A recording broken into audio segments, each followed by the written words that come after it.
नमस्कार दोस्तों, मैं हूं राघवेंद्र। स्वागत है आप सभी का इन खबर पर। जम्मू कश्मीर के पहलगाम में वैसारन घाटी में 22 अप्रैल 2025 को हुए आतंकी हमले ने भारत को झकझोर कर रख दिया।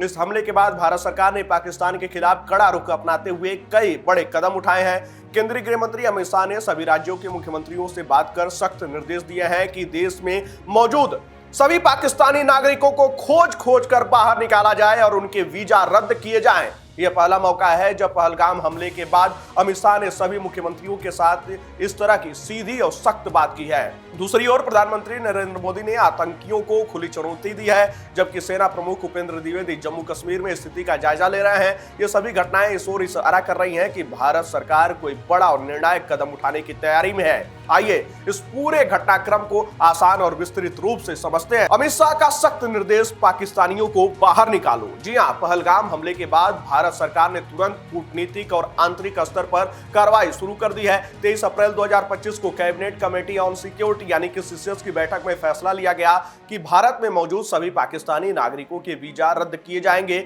और उन्हें 48 घंटे में देश छोड़ने का आदेश दिया जाएगा। इस फैसले को लागू करने के लिए केंद्रीय गृह मंत्री अमित शाह ने 24 अप्रैल 2025 को सभी राज्यों के मुख्यमंत्रियों से बात की और स्पष्ट निर्देश दिए।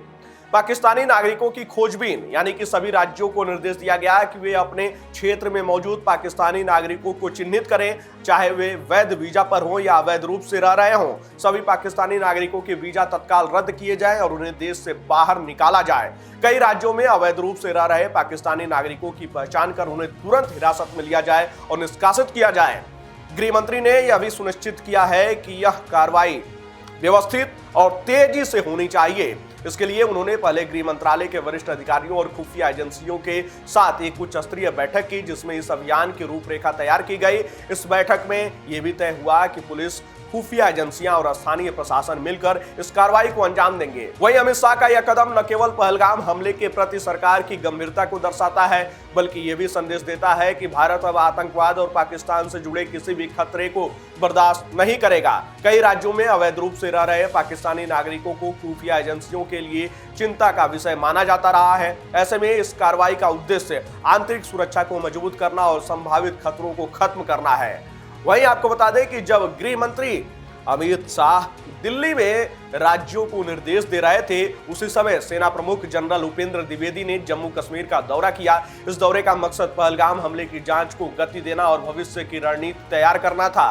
वहीं जनरल द्विवेदी ने कई कदम उठाए हैं। आपको बता दें कि जांच एजेंसियों के साथ समन्वय यानी कि उन्होंने राष्ट्रीय जांच agency NIA, Jammu Kashmir police और अन्य खुफिया एजेंसियों से जरूरी इनपुट लिए हैं। वहीं जनरल द्विवेदी ने नियंत्रण रेखा यानी कि एलओसी के पास सुरक्षा व्यवस्था का निरीक्षण किया और सेना की तैयारियों का आकलन किया। उन्होंने सेना के वरिष्ठ अधिकारियों के साथ बैठक कर आतंकवाद के खिलाफ और सख्त रणनीति बनाने पर भी चर्चा की। वहीं सेना प्रमुख का यह दौरा इस बात का संकेत है कि भारत न केवल कूटनीतिक स्तर पर बल्कि सैन्य स्तर पर भी पूरी तरह तैयार है। पहलगाम हमले के बाद एलओसी पर तनाव बढ़ने की आशंका है और सेना किसी भी स्थिति से निपटने के लिए अलर्ट मोड में है।